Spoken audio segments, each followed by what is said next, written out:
Most people think transformation happens overnight, but sometimes it happens one painful step at a time. Imagine walking 10 miles a day just to keep your life from falling apart. Imagine leaving everything behind just to rebuild from nothing. What does it take to turn addiction into discipline and discipline into a new identity? And that's exactly what Mike did. And today, he's going to teach you how. Let's dive in.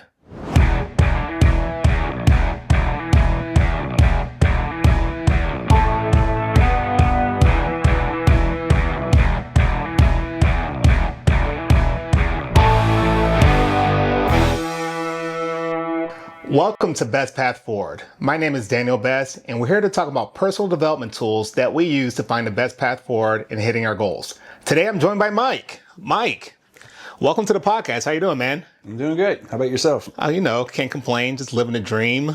It's nice and sunny outside, so I'm very happy. Yeah. So I always start with my favorite question. What's your story? My story. We want to just jump right into it. Just jump right into it. Well,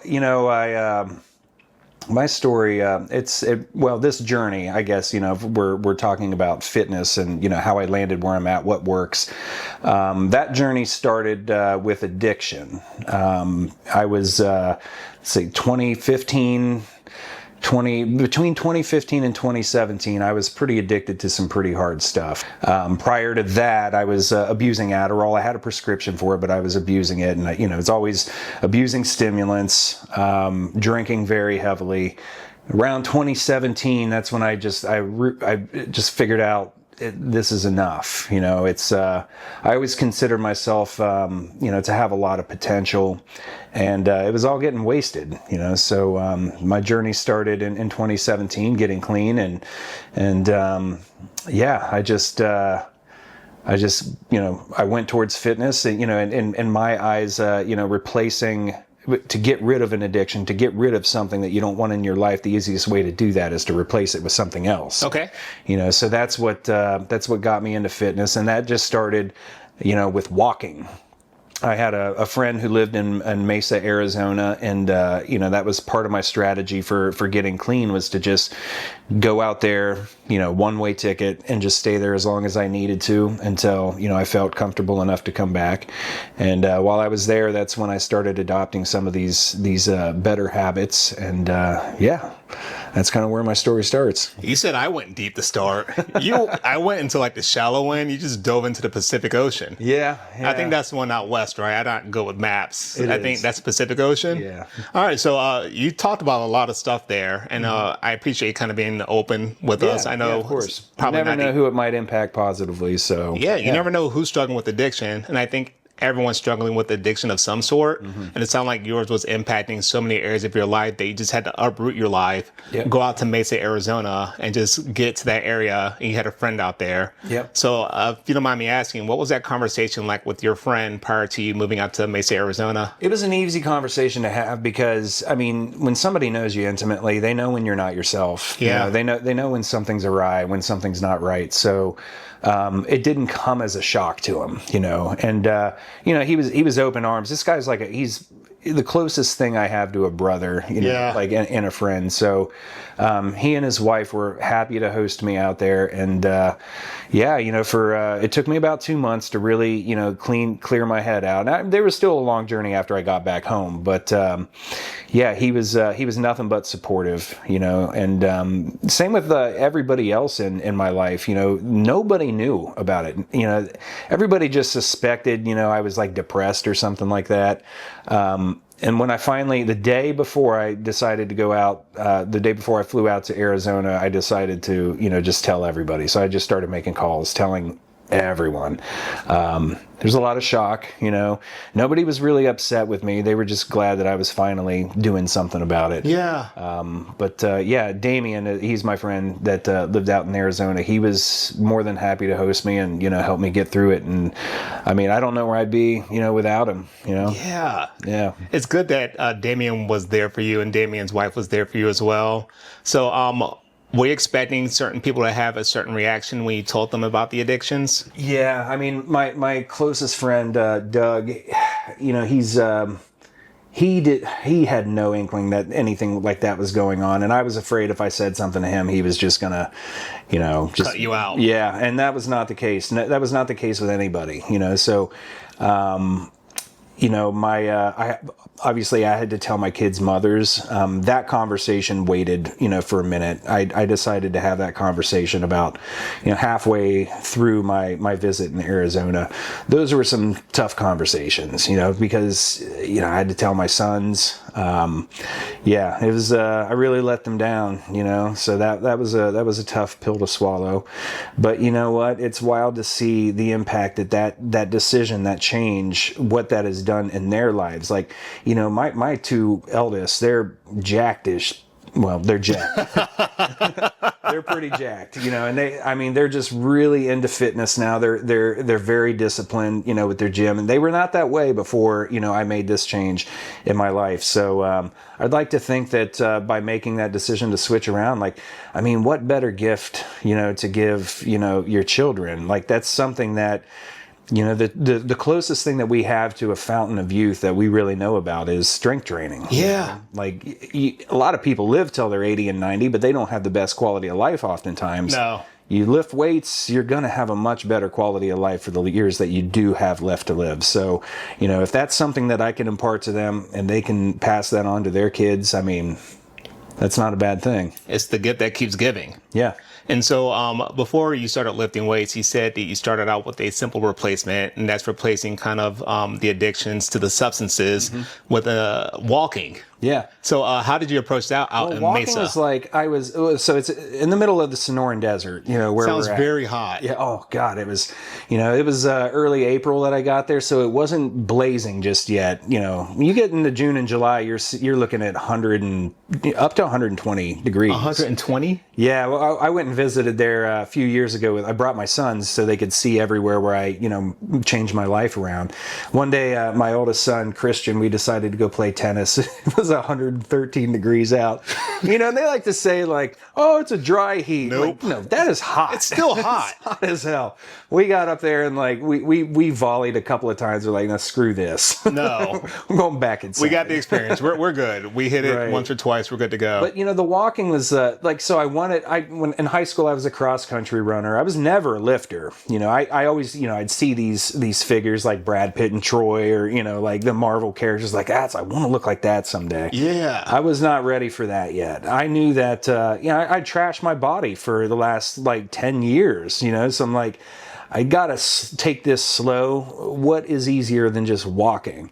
And and I walked so much my toenails fell off. Jeez Louise. I got to the point where I was doing 10 miles a day. I would just take a backpack and I would load it up with tons of water and I would just go. And those hours out there, it's like meditation. You're just in your thoughts and and I would visualize where I wanted to be, where I wanted to end up. And it's crazy is those visions that I had, I just smashed all of them. Over time, I just completely smashed all of them. Bro, let's go. In such a quicker time than I thought that I would. But the walking was the start, and I did get a gym membership while I was down there. But I knew nothing about lifting. I would just kind of wander around aimlessly, and you're really intimidated when you don't know anything. You see other people in there, I don't want to look like an idiot. I don't know what proper form is. And, even lateral raises, I saw a YouTube video about it, and I remember going up there, I'm not doing them right whatsoever. Those aren't bent at all. It's just straight out and feeling a pinch up here. And, I wonder why. Oh, man, there's so many lessons learned since then, but, I knew I could do it. I'm an autodidact. I had taught myself engineering. I'm, an engineering executive for a local mortgage company.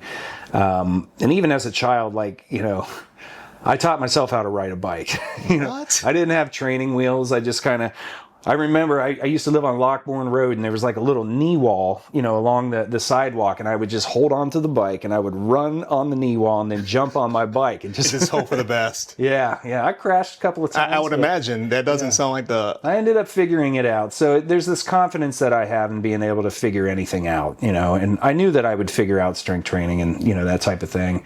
It took me a little bit.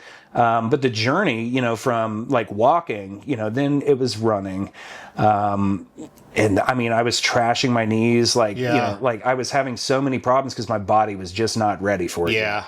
You know, so I just had to go slow with it. And, you know, lifting, ultimately I ended up lifting by, you know, I started following various influencers, and like Jeff Cavalier from Athlean X was one of the first ones that I was following. And then I see they offer programs like, you know, like if I follow one of these programs, I'll probably at least know what I should be doing, you know, what those protocols are, and learning about the science, you know, science-based lifting, you know, that type of thing.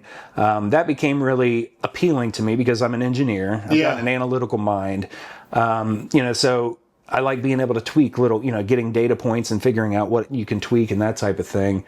But you know, the nutrition side of things, I remember I needed to lose some weight. Like regardless of how much I was walking, I still was not losing the weight I needed to lose. And I'm like, I remember hearing the old adage that abs are made in the kitchen. 1,000%. You know? So I'm like, okay, we need to start looking at that. And the ketogenic diet was appealing to me because I heard a friend say that his wife was using these urine strips to find out if she's in a state of ketosis. I'm like, what's that? Like a state of ketosis? And I start learning more about it. I'm like, okay, so that's a data point, you know? So I went all in. I started pricking my finger, testing blood glucose, you know, looking for ketones that way. I got some ebooks. I listened to podcasts to really understand, you know, the diet. And I did it strictly for about 3 years. And I got really lean.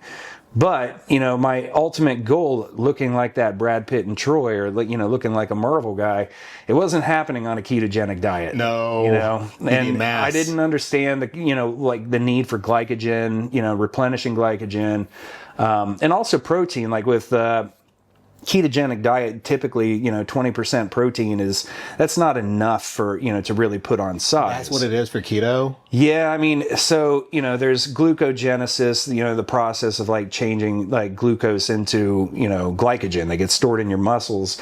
One of the things that can happen with protein on the ketogenic diet is a process called gluconeogenesis. That's where you start to go over top of that 20% and your body's like, okay, we're starving for carbs. We're just going to convert this protein into carbs and it'll knock you out of ketosis. And that way you're not only not building muscle, you're also out of ketosis. Right. Yeah, you'll knock you out of ketosis. And the benefit of ketosis on a ketogenic diet is, you know, that sugar crash that you would get otherwise, or like a lot of people with keto flu, they just feel like hell. You got to stay in ketosis in order to mitigate that, you know. So, you know, it's just I did that for a while, and then I'm like, you know what, I listened to a podcast. I'm trying to remember the guy's name, but he was talking about metabolic flexibility. And, you know, people with the ketogenic diet, after they've been on it for a really long time, they can switch it up. They can go to other, you know, dieting, you know, modalities, and like they can get right back into ketosis if they want to. Like you become far more metabolically, you know, flexible. So I decided to try, you know, some other things. And that's when I started looking, you know, what do bodybuilders, you know, do? And at first it was just like boiled chicken and broccoli and rice, and that's it. So I tried doing brown rice, of course, right? Right. Well, you split it throughout. It would be like some white rice and some brown rice for the fiber. And there we go. So I tried doing that for a little while. I'm like, this is absurd. Like, what? Why you got to boil your chicken? You know, you got to make sure you're suffering as you're getting your nutrition in. Right. You know it's really working if you suffer a little bit while eating it. But yeah, you know, and I don't know where I picked up the vast majority of my understanding of nutrition, but I'm pretty dialed in with it now. And lo and behold, once I started doing that, you know, I'm actually taking those gains that I was leaving on the table and I'm, you know, pulling them back. I started seeing, you know, just insane growth, like happen so fast after I got off the ketogenic diet. And there's been a couple of times where I've used it as a tool to kind of, you know, like cut. Like I did a very aggressive bulk before I really understood bulking and cutting. You know, you shouldn't start bulking unless you can see your abs. Yeah. You know, so I went wild during the holiday season one year. I got up to 245 pounds. 245? How much do you weigh now? Right now, about 204. You got up to 240. 245. I was huge. Yeah, that sounds like a large person. My wife, she would just like constantly like tell me, like, this is sad. This is sad to watch. Are you the this in that scenario? Like, you're sad to watch at 245 pounds? Yeah. Oh yeah. my gosh. I mean, but I love pie. Yeah. It's Christmas and It's the holidays. Dirty bulking. Dirty bulking. That's it. So, I wanted to shock people with how quickly I could cut that. So you did that on purpose, of course. Yeah, I knew that I would be able to blast it away, no problem. So, and I leveraged keto for that for about 8 weeks, and within the first 6 weeks, I was down 30 pounds. Yeah. So, and a lot of that's water. When you're eating that much sugar, I mean, for every gram of glycogen stored, there's 4 grams of water. Yeah. So adds up. So a lot of that was just purged, just with a ketogenic diet. But there was also a lot of fat loss with that as well. And then, after I got down to that weight, I went back to, more of the standard, macronutrient split that, bodybuilders follow. The big 3. Yep. You gotta love the big 3. Mike, that is fascinating, just as far as like you using the different tools at your disposal. Mm-hmm. Not only did you use the different tools, but you had to teach them to yourself. You pulled in resources as needed from podcasts or from interviews or from guys that Instagram influencers or any type of influencer had. He said, okay, this works here. You taught yourself the same, like you taught yourself riding a bike. Like, oh, I'm going to learn how to bodybuild. Yep. And so I also have a follow-up question for you. You say you took your sons out to Arizona with you to kind of show them where you kind of had your big switch and big turnaround. What was that experience like? They didn't give a shit. Now, my wife, on the other hand, I think she got a lot more out of that because, we were just starting to talk, when I first decided to get clean. And, she didn't have any idea that I was, in this world. So, she knew what I was going through there, and she ended up finding out. I ended up telling her why I was there. But she knew what I was doing there. And so, I told you about how I'd walk around the desert and like I'd have these visions of things, and like just getting a date with her was like one of those visions. I'm like, you got to become the best version of yourself, because that's what she deserves, and sure enough, that's how it ended up working. Once I started that stride and became one of the best version of myself, I got that date finally. That is awesome. And like a year later, I think it was a little bit more than a year, maybe 2 years after the point that I went there, I was able to bring her there with me. And she kind of saw that? I took her on some of the hikes that I would do, where he was at was in the Los Andes Mountains in Mesa, and it kind of overlooks the valley. You can see Phoenix way off in the distance, and it's just a stunning view up there. I'm like, yeah, this is what I was looking at, while I was out here, getting clean. So yeah, that she got a lot more out of it than I think my sons did. My son just wanted to swim. Yeah, because it was 110 degrees outside. Right, just went to water and to get tanned. Christian, my oldest son, it might have resonated with him in some form or another, but I'm not sure. I'm not sure that it. They were stoked to be in Arizona. Yeah. We took them out there for 2 weeks, and, we did the Grand Canyon and did Sedona. I fell in love with Sedona, while I was there. So, yeah. That's fantastic. And you also mentioned that you kind of had a ripple effect on your sons. And so now they've kind of seen you come back and start lifting and getting after it. Yeah, so I ended up getting a home gym right before the pandemic hit. Smart timing. I went to Rogue and I got like every dumbbell from 5 pounds to 100 pounds, and I had a rack there, and I got the adjustable bench. And this was just, because I wanted to work out at home. Yeah. My wife works out. She's got a thing where she's fit. She does not work out in a gym. I don't know what it is. Like, she's like nervous about working out around other people. Yeah. So, it's something that she uses these days more than I do. So during the pandemic, the kids were with me. We've got that gym out there, and that's where it started. I think taking them out to the garage and showing them how to do things. And I mean, they've taken off with it. They're not just going through the motions or either. Like, they really kind of get the science of lifting, behind it. And it's really neat to see how bought into it that they are. It's fascinating. I remember when I first started lifting, I used to be 272, 274 pounds. When did you start lifting? So probably during high school. That's when I was my heaviest. I did one season of wrestling. We had to lift weights. It's like this massive kid. It was not like a jacked 274. I mean, I don't think with my height and everything I could be. I was a big boy. And I remember at the end of the first season, I went down to 224 and I was still in the heavyweight. And I was like, Coach, you know what's about to happen to me out there? He goes, yeah, we'll get you down to 215. But then from that point on, I'm even at undergrad at Florida State. I just kept going to the gym. Didn't really know what I was doing. Super nervous at first. I'm like, oh man, everyone's staring at me. Then I realized the simple truth. No one really cares. If anything, they want to help you out. And so I kind of got over that and just started continuing after it. Then I started learning about different techniques, proper rest days, if those things exist, but they do, allegedly. But proper rest days and like nutrition and everything, like you said, abs are made in the kitchen. And so like you have to be really dialed in with your eating. People are like, oh, how do you do that? I'm like, well, I just, work out and then like eat well. They're like, oh, is that it? I'm like, yeah, it's not hard. I mean, it's funny because oftentimes people think it is all about lifting, and that's the hardest part. The hardest part is the discipline it takes in the kitchen. The kitchen that's discipline. by far the hardest part. Yeah. Like when you're in the gym, you're there for an hour, maybe an hour and a half, most people. And then, you go about your day, but, with nutrition, you don't have just a confined 2 hours to get it right. No. You got to constantly, be mindful of it. You do. Yeah. A lot of people don't pay attention to it. They'll just eat this, that, and the other. You'll see people eat like, oh, baked Cheetos. Those are a better option. I'm like, right.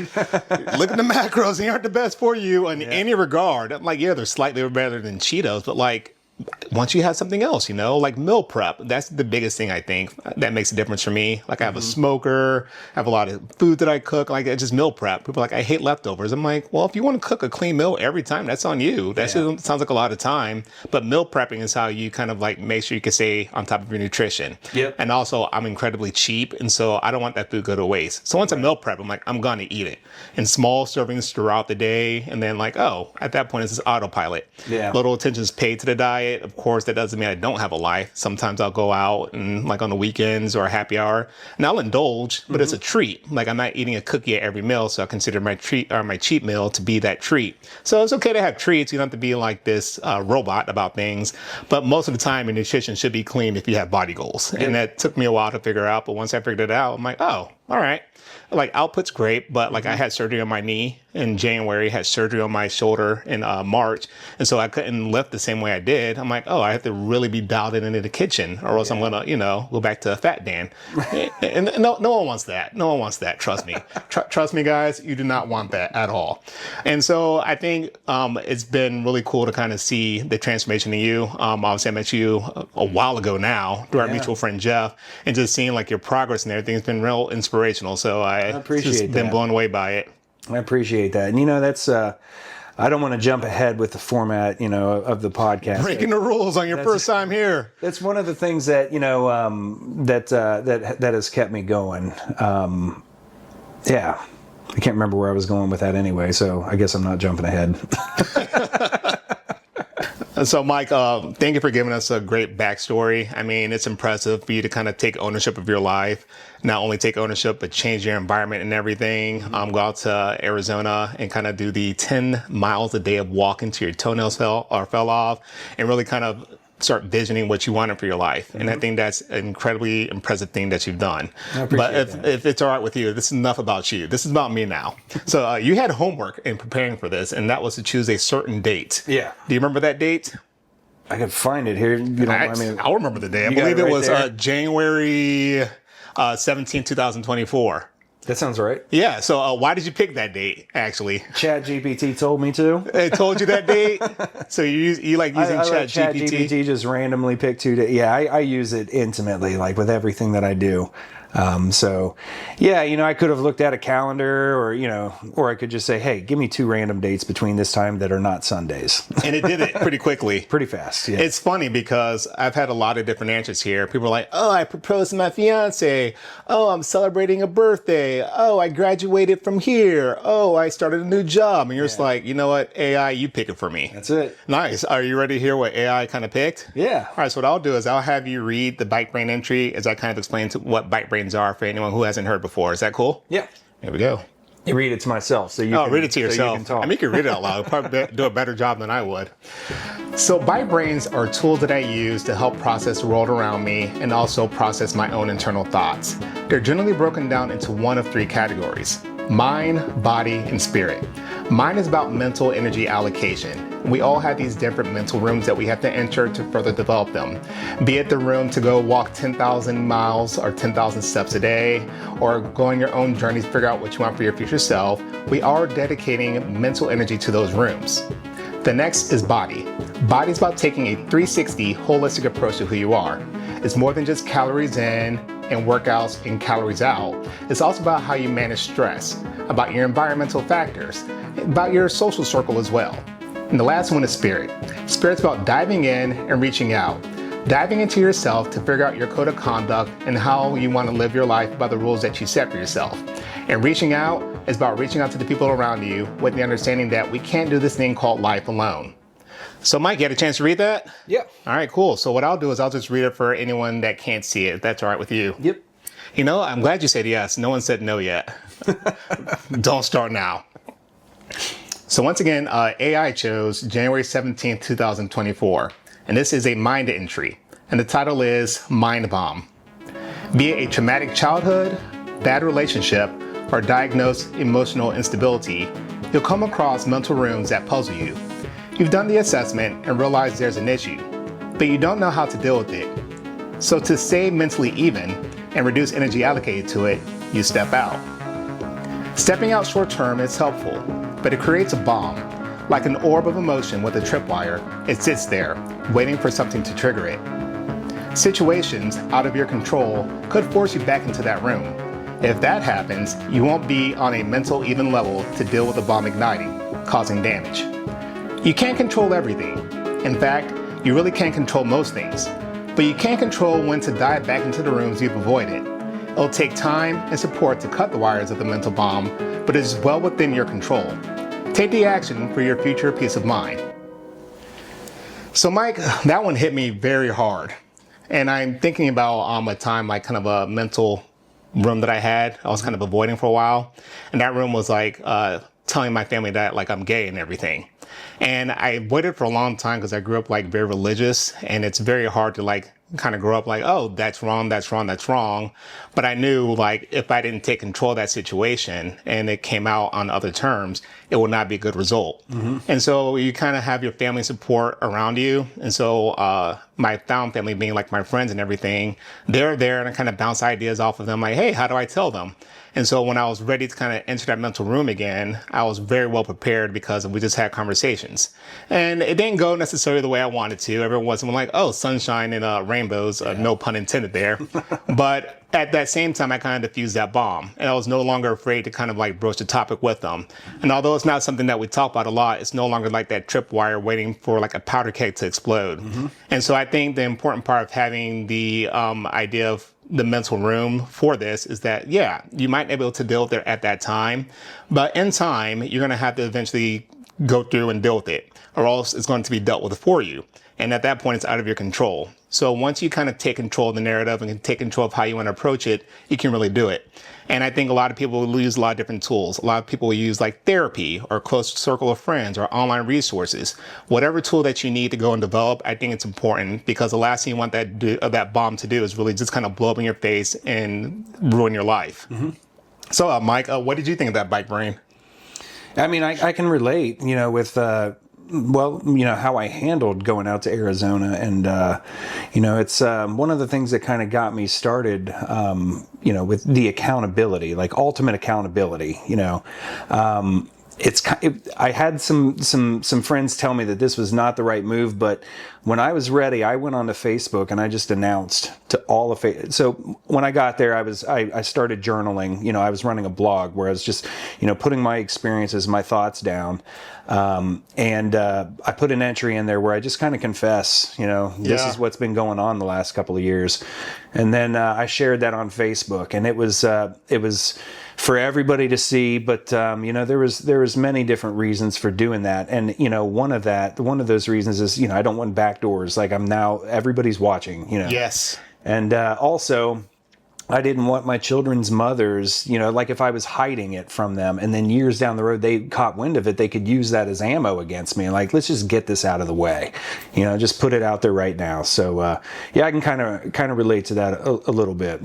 The fascinating thing about that, and it's something you brought up earlier about when you're going on your 10-mile walks per day, which is still a wild number for the record.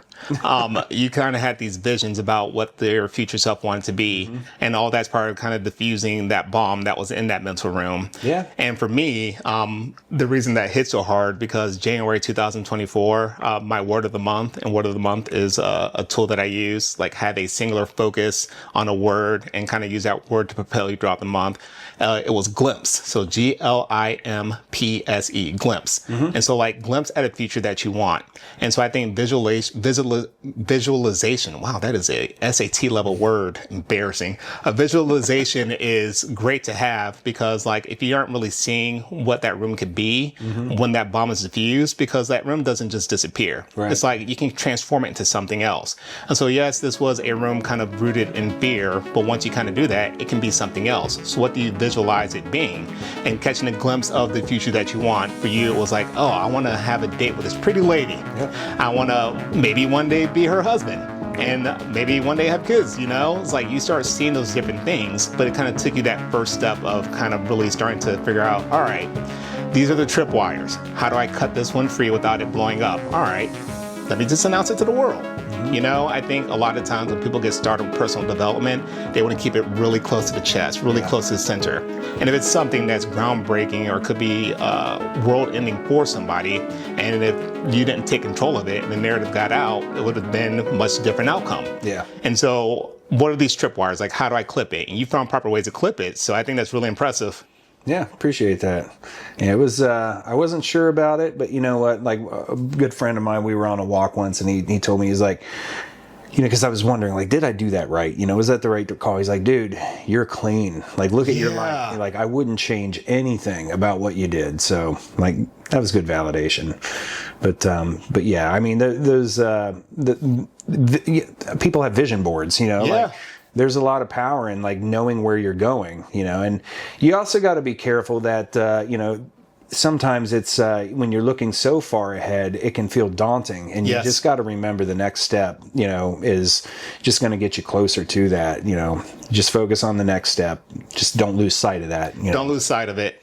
And that's why I like kind of having these monthly goals, because it's like, oh, if it's a week, it might be too short for me to really do something. But a month gives you a lot of time to really like kind of get in deep with a topic or a subject or an objective that you have. Yep. And I think another big caveat with vision boards is that just writing it down and just telling people that you're doing it is not enough, because you still have to do the work. And so no matter how many vision boards you're doing, like if you spend all day writing out the perfect vision board, it's like, cool, that looks very pretty, right? But you've done nothing on there. Your execution. Your execution. So it's a balance of like visualizing things and then also finding ways to execute it. And so how many things do you think you can tackle at one time when building a new habit? How many things do you think you can do? How many things do I think I can tackle at one time?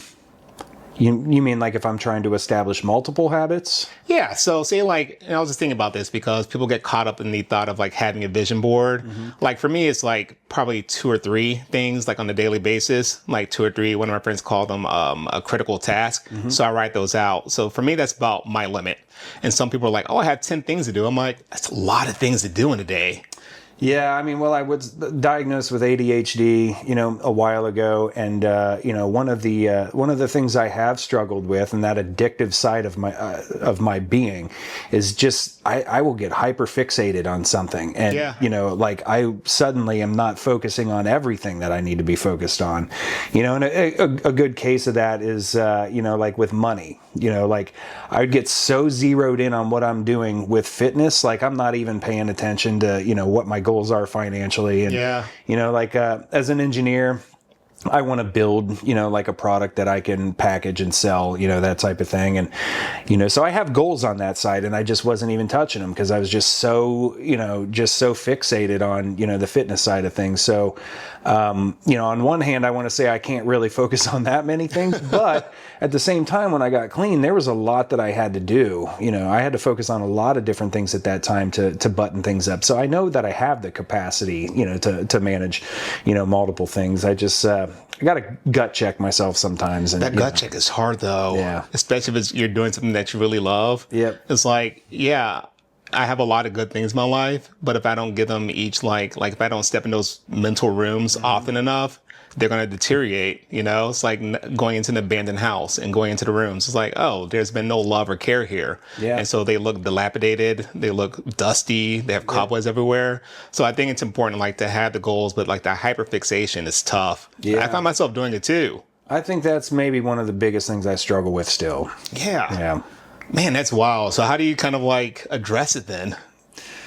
Well, I try to get my wife to be as honest with me as possible. Like if she sees me doing it, she can call it out. And what's funny though is like she'll do it and I don't want to hear it sometimes. You never want to hear it because what you're working on is so good. I got this under control.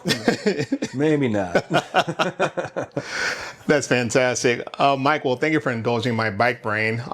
So I got to ask you the question: what personal development tool do you use to kind of stay on top of your goals and everything? Well, I made some notes here. I can give you a few that really kind of ultimately, like if I were to put a theme on it, I would say I like themes. Yeah, I would say it's the ultimate accountability. That's just taking ultimate ownership, ultimate accountability for yourself. And I think that's a virtue of strong motivational intelligence. Which is, something that I've really tried to hone is my motivational intelligence. And I think like, I was working with a therapist, when I first started getting clean, and he saw how easy it was for me to do it. And that was like one of the things that he talked to me about was like, what is it that you're doing that these other people aren't? I think it's motivational intelligence. I've never heard that term before. Yeah. So it was, I can't remember which Harvard professor identified it. You've got IQ, you've got EQ, which is emotional intelligence. And then there's motivational intelligence. Your motivational intelligence is the thing that, you take total accountability, for yourself. People that have high motivational intelligence aren't finding excuses. They're not negative Nancy's. They're not finding all the reasons that you can't do things. They're more optimistic, and I feel like that was one of the advantages I had being, an autodidact, having proven to myself many times that you can figure this out. So that form of intelligence, I think, is what kind of, helped me, get where I'm at. It was just ultimate accountability, and really just don't lose focus of your motivational intelligence. Check yourself. If you're being negative about it, if you're thinking you can't do this, I think that's the biggest differentiating factor between me and maybe, other people who struggle with addiction.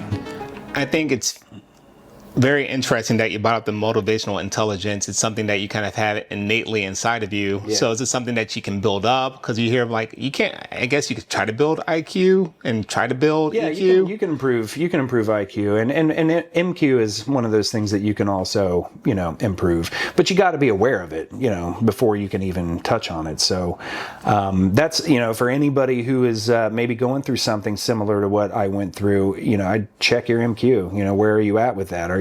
Are you finding excuses? Like, are you the type of person? I remember a lot of addicts, like it's always everybody else's fault, like people that I used with that are still using. It's like, I look at their life and it's like all their misfortunes are always somebody else's fault.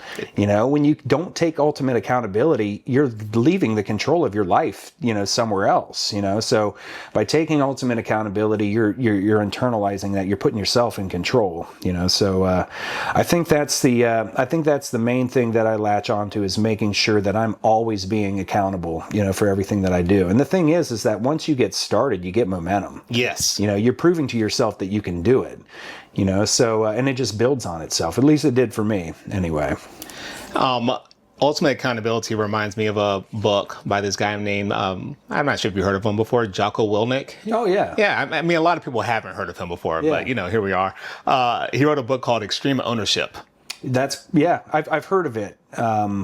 I don't know exactly what it's about, but I think the title kind of suggests. The title suggests exactly what it is. He's like, hey, you have to take extreme ownership for yourself. Yeah. And so a lot of people will have a lot of excuses for things, but it's like chances are you're in this position because you didn't take ownership of something beforehand. Yeah. And so once you start taking extreme ownership, having that accountability, it's like, oh, a lot of this is in my control, especially when it comes to my own actions. Yep. Kind of going back to the bike brain reading, there's a lot in the world we can't control. Right. And that's just all right. But when it comes to our own actions and our own motivations and our own kind of thoughts, even it's like you can bring those in. And I think a lot of people have a hard time doing the first step, and that's just raising awareness to it. Yep. And so if you think of life being like a ship and everything, it's like, oh, they're just getting sloshed around in their own ship. And I'm like, well, what's going on? I'm like, well, there's no one at the helm. So you're just going at the sea's whims. If you start taking control of the helm, it's like, oh, I can kind of navigate where I'm going. And yes, there are going to be some rough oceans out there that's going to knock you sideways. But so long as you're there taking control, you can get back on course and stay on course. You have to control how you react to it. Oh, Are you a stoic? Do you know anything about stoicism? No. Oh my gosh, we're going to have so much fun. All right, so you have... I know what a stoic person is. It's that book right there, The Daily Stoic, Ryan Holiday. Yeah, I'm not familiar with it. We have lots of conversations to have after this one. So stoicism is about focusing on the things that you can control and letting go of the rest. It's like me trying to punch that brick wall behind you. It's like, yeah, I can't really control if that brick wall is going to crumble. I just have a little fleshy fist. So no matter how much I punch that, I'm wasting energy doing that because I'm just going to tire myself out. And chances are, unless I've been really lifting hard, that wall is going to stay the same. That brick wall is going to be that way. I bet you can take it out. Let's get some views. Start punching the wall. Take me to the hospital. But I think it's important just not punch brick walls in your life. It's like, all right, that's going to be a brick wall. Why am I wasting energy to do that? Let me raise awareness to the fact that I'm punching this brick wall, and let me find a way out of it. So I like this overarching theme of ultimate accountability / ownership. So how do you implement that? Okay, so first, it was identifying that, I have an addiction, and then it was, part of the reason that I put it out there on Facebook, one, I didn't want to leave any back doors. I wanted also to give an answer to people wondering what the hell's the matter with this guy. Well, now they know. Yeah. And the other thing was I knew eyes were going to be on me and I couldn't wait for them to see what I could do. That part. So, and that still fuels me. And I get people, why do you go to put your fitness stuff out there on Facebook for everybody? I'm like, well, I know it might be kind of douchey, but it works for me because now I know that, okay, I explained and, the post that I put out there that you responded to, I'm kind of describing what I'm doing, what my goal is. And then I'll do a follow-up eventually that's like, okay, I put that out there. People know that I'm doing this. If I can't just get sloppy and can't get sloppy. So, and that's being able to hit those marks. That's something that really drives me. And validation, man, it's like, I know that one of the main benefits that we get from, taking care of ourselves is it's vanity centric. We don't work out for vanity reasons. It's definitely a benefit. Like when you walk in the gym and you see yourself in the gym lighting and you see heads turn when you walk into a room or something like that. Must be nice. That's come on, man. Must be nice. Yeah. Come on. I have to look at myself because no one else is looking. It's fine. It must be nice. Well, Mike. It throws gas on the fire, So if it takes that to keep you going, then whatever it takes, Whatever it takes. Yeah. So is that kind of like the second step? The first step you said, kind of identify what you're addicted to. Mm-hmm. Now, the thing is, taking accountability does require to figure out what you're addicted to. Mm-hmm. And addiction comes in a lot of ways. People are addicted to their cell phones. People are addicted to trash television. They're addicted to just food, junk food, and just having kind of a sedentary lifestyle. So we're all addicted to something. The first step is raising awareness to what that addiction is. Mm-hmm. So is the second step kind of like publicizing a goal? For me, you know what? Let me look at where my notes are with this. Overarching, ultimate accountability. burn the boats. That's kind of what I did. Step one, radical transparency. And then step two, like you said, you've got an addiction. Now, what do you do with it? You don't eliminate addiction. No. But you can redirect it. You can put it onto something, healthy. And that's ultimately what I did here was I replaced the addiction. Transmutation of obsession. I didn't drop the addiction. I redirected it. Walking became lifting. Lifting became domination. Every bit of compulsive energy got hijacked and retasked. So then tool number three in this, externalize internal standards. Public accountability, like I was saying, I put it out there for the world to see, private ownership. Phase one is motivation through being watched. Phase two is motivation through becoming unstoppable. Using external validation to get momentum, evolving into self-discipline. And that's really how it went for me. I don't know how things go with everybody else. Maybe a lot of this was driven from ego. Maybe it was driven from confidence. Maybe it's some of both. But whatever it was, I weaponized it, and it worked for me. I don't think ego's a bad thing. A lot of people, I think ego gets a bad rap. I think unchecked ego, just like unchecked anything is going to be bad, but you kind of have that ego because you have to believe in yourself. That's it. It's like, man, I can do this, especially when you don't see the results as fast as you want, or you're really just starting that journey. If you don't have the ego to be like, you know what, I can do this. Yeah, I like how you frame that. Because for a while I'm like, man, you're such an egomaniac for thinking that you can do this, What? Why do you feel like you're so much more special than, the next guy? And I just quit listening to him. Like, okay, well, maybe I'm not more special, but this is working to my advantage. Yes. I know that I can do this. Yes. That was, let's see, the next step. We kind of got into it before, we started meeting. With being an engineer, I'm very analytical. I look at data points, that type of thing. So that's another one of my tools is, science meets grit. Science meets grit. Yeah. Bro, break that down for me. So, tracking blood work, looking at hormones, learning from the pros. I really hit my stride with strength training when I started following Jeff Nippard. Oh, Jeff Nippard's the man. Jeff Nippard's programs, I've bought all of his programs. I've read all of his PDS. Yeah. He's amazing. So I learned the science of lifting. I started to understand time under tension and the value in mind-muscle connection. If you don't know what muscle you're supposed to be targeting, then your form is not going to be right. Nope. You got to know. You got to think about that muscle, that rear delt. If you're getting sloppy and you're not hitting that, then your form's probably not right. That's when I started to notice that my form got so much better. Is when I could constantly have that mind-muscle connection on what I'm trying to target. These are all, tenets of, science-based lifting that I learned from Jeff Nippard. Jeff Nippard's the man. Yeah, so, his programs, he'll give you a spreadsheet, and it kind of, depending on what modality or, you want to follow, I've done his full body stuff. Right now I'm doing his push-pull leg stuff.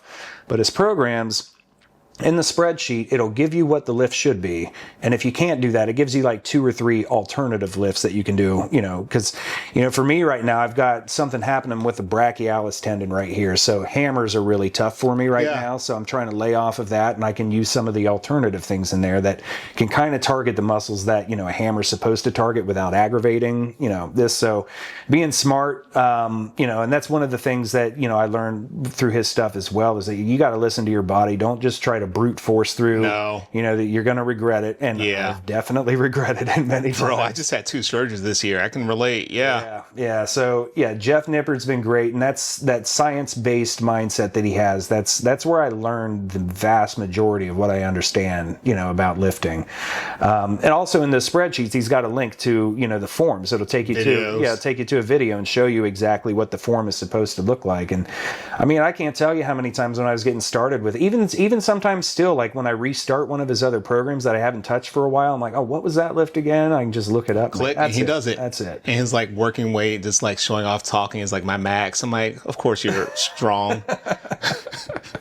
So learning from the pros, I didn't guess, I studied, and that's most of the things that I've learned in my life were done by example. Finding a reference implementation, something that you want to achieve. use that as your point of reference. I tried doing Jeff Cavaliere, his programs. For one, I didn't like the app that he had for the website that you have to go to, but also Jeff is great, but Jeff trains athletes, you know, and I was following one of his programs that did some explosive plyometrics, and it trashed my biceps. Yeah. You know, I wasn't ready for that. You know, and that's when I also started to realize CrossFit isn't something I want to get into. I don't want to trash. You know, I'm old. You know, I need to take it slow. So. Jeff is, you know, traditional bodybuilder. You know, I love the rest periods that he has between sets.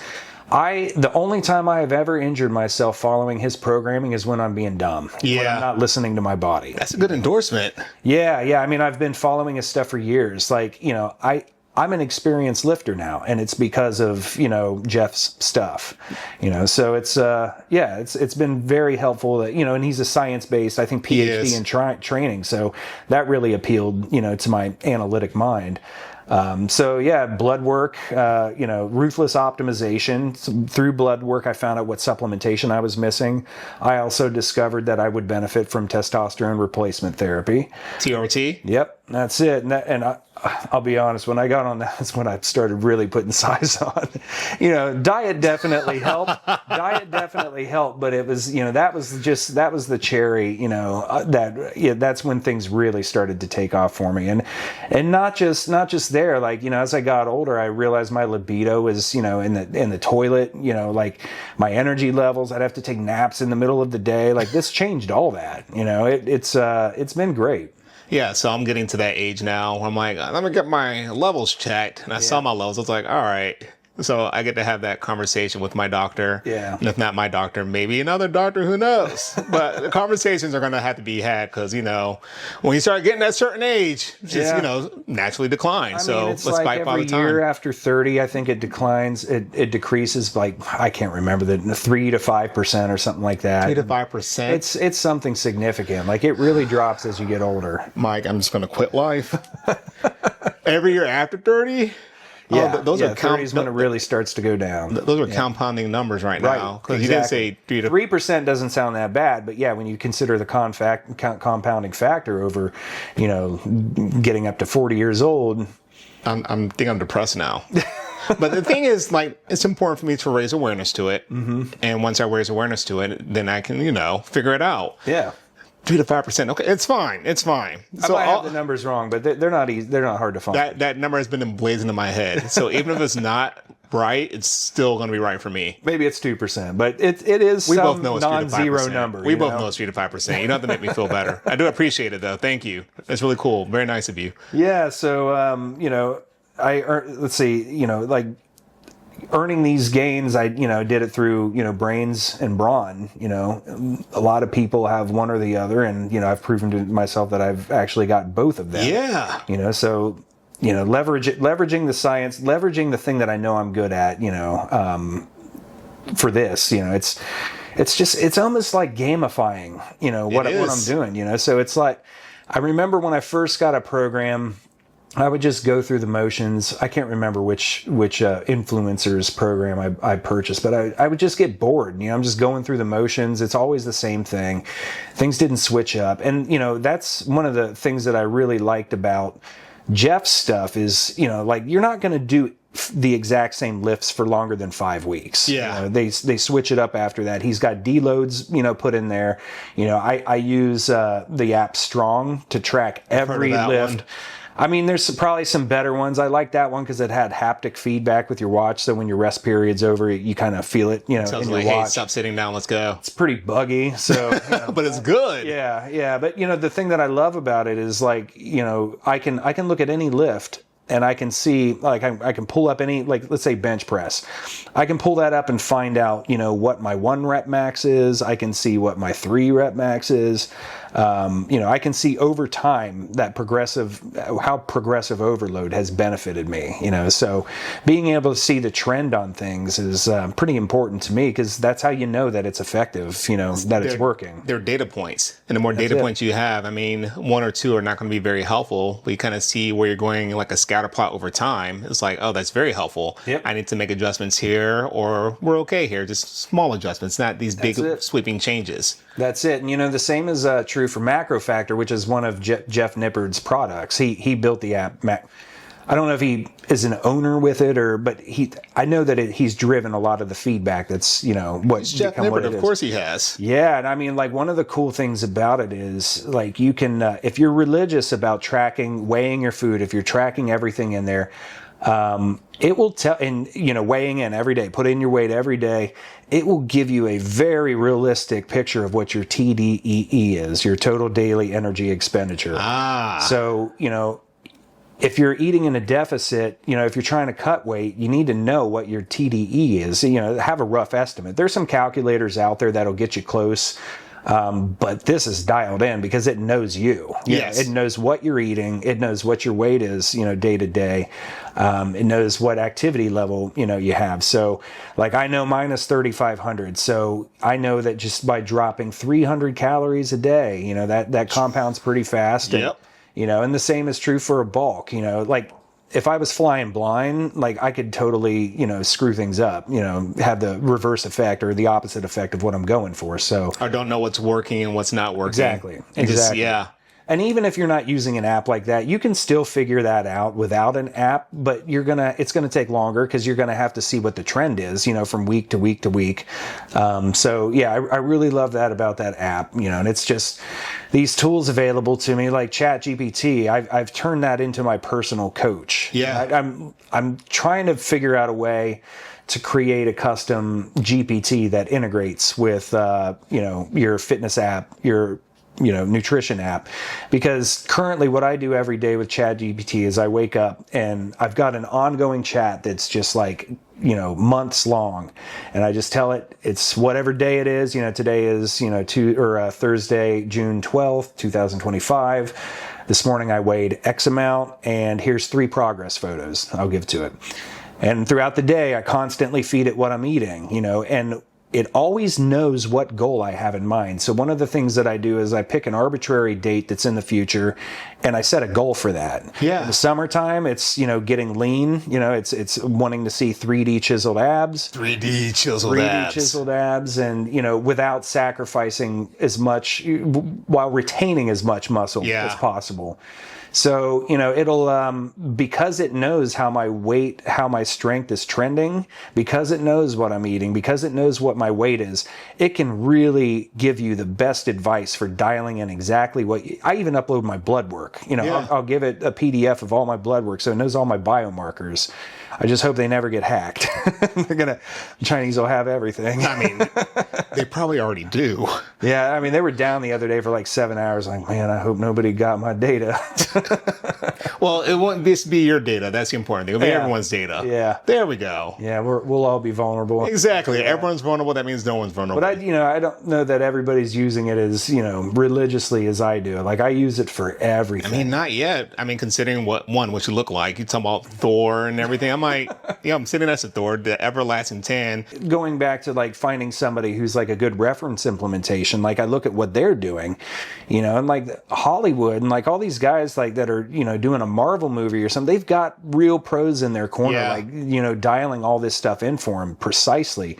And ChatGPT has really kind of been filling that for me. And I learned so much, while I'm working with it as well. Like, I never realized how important sodium manipulation was, and glycogen and, just like what it meant to be topped off, so if you're depleted, which happens a lot when you're doing intermittent fasting, you deplete those glycogen stores pretty fast, and then you go into the gym and you realize you're looking really flat and like suddenly your delts aren't popping as much as they were. It's because your glycogen's out. But what happens when you've eaten more sugar or more carbohydrates than what you need, like you spill over. Yeah. Then your body starts storing it in subcutaneous fat and pulling in, for every gram of glycogen, pulling in 4 grams of water. So then you end up looking really soft. And like, these are all things I didn't know, so beyond what I learned from like Jeff Nippard, like ChatGPT, man, every day I'm learning something new about this world. The cool thing about it is a lot of people see like someone with a Hollywood physique and they're like, oh, I can't get that because I don't have these resources. But what you're saying is because of science meets grit, because there's all these tools out there, you can actually do this so long as you kind of raise awareness to the things that are out there, these tools. Yep. I think these 4 steps you have are fantastic. I just want to make sure I have them in the right order because I think you switched it up on me. One more. Oh, there's one more? Number 5. That is relentless forward motion. And that's, like we were saying earlier, always have the goal on the horizon. And I've kind of touched on this a little bit. Like there's a graduation party coming up. You want to look buttoned up and look the best. You're seeing people you haven't seen in forever. You want to kind of like surprise them. Yeah, pop out and show them. Things like that, like really, that validation that you get when somebody's like really shocked, like, I mean, I got it a little bit when I came in here and like I haven't seen you in like 13 years, It's like, I look a lot different from the last time you saw me. Came in here, I was just like, this dude was jetted. Like, am I about to get robbed? I mean, all right. Yeah, that kind of stuff. Like really helps. That validation, and maybe that's egocentric as well. But I don't know, man. Whatever it takes. Deadline-driven discipline. Always have a goal in mind. That also helps kind of keep things interesting. I like that deadline-driven discipline. But that's pretty much it in a nutshell. Overarching theme is total radical ownership. All right, look, we got to settle on one thing here. I like naming things, and you've changed the name on it. So radical ownership, ultimate accountability / ownership. What are you calling this tool? Radical ownership. I think ultimate accountability was something that I learned when I first learned about motivational intelligence. The speaker who brought that up, I think that was the phrase that I used. But we'll make radical ownership. I haven't heard that anywhere else. I haven't either. Yeah. So I have 5 steps for implementing radical ownership. You're like, no, there's like 12, but I got 5. I'll let you know what the 5 are that I have. Number 1, radical transparency. Number 2, replace the drug. Mm-hmm. Number 3, external eyes, internal standards. Yep. Number 4, science meets grit. Yep. And number 5, relentless forward motion. Yes. And this is all about the radical ownership tool that you've used to become a Greek god. Call it burn the boats. Burn the boats. That's what works for me. And get strong. Yeah. I'm going to do some push-ups real quick. So, Mike, as we're kind of closing out here, do you have anything you want to say to anyone and anyone that's listening? I feel like coming in here, my message is one of, what can happen with somebody that ended up where I did, with what was my rock bottom. And a lot of people are struggling with addiction. The most I can say is just don't give up. Learn about motivational intelligence and learn about ultimate accountability. Once you get mastery over those, you can gain control of your life. You can do great things, and you can really come to, discover what your best version of yourself is. Nice. Well, Mike, I appreciate you being here. You know you're coming back, right? Yeah, sure. Most because I got to cuss you out about stoicism, and I got to learn about it. And extreme ownership. Come on. No, this was fantastic, and I appreciate you being here. Yeah, of course. All right, brother. Until next time. All right, man. All right. We'll see you guys next time. Have a good one. Thank you for watching and listening to today's episode. Chances are you're looking to embark on your own personal development journey. I'm not going to lie to you. True personal development is hard, and it's supposed to be hard. That's because you're not only changing who you are, but how you operate. The aim of this podcast is to give you a community of people that are striving to do the same. So like and subscribe to the channel, but more importantly, comment below on how you plan on using today's tool to find your own best path forward. We'll see you next time.